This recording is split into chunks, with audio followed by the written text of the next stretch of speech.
Nacogdoches is the oldest town in Texas, and it's getting some major upgrades. East Texas News Weekend's Melly Valencia shows you what's already been done and what's coming next.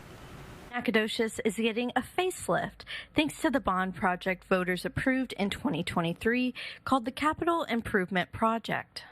Connectivity is at the heart of one of those projects. The city wants to make it easier for residents to walk to schools, businesses, and city centers, and that means new sidewalks. Voters approved a $1.35 million bond for sidewalk improvements. Before it's spent, the city wants to hear from residents first.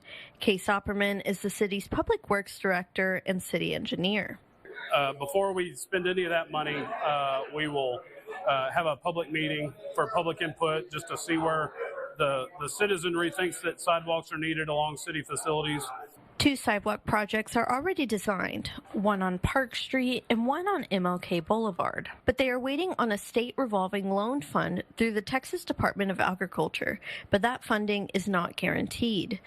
The city is also pursuing a 3rd sidewalk on South Street. They've been applying for several years, running through TxDOT's Transportation Alternatives program. Being able to get folks walkable areas to and from city centers and points of business and schools for certain are very important. So we're trying to target those areas of commerce and also of schools.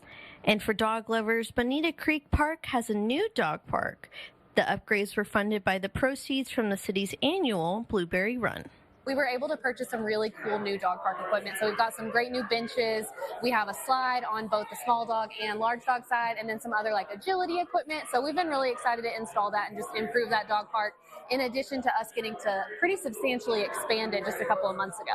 These upgrades are a part of a broader push to make Nacogdoches a better place to live, work, and visit for humans and furry friends alike. Melly Valencia, East Texas News Weekend. The sidewalk timeline has not been announced yet, but the dog park is ready to host your furry friends right now.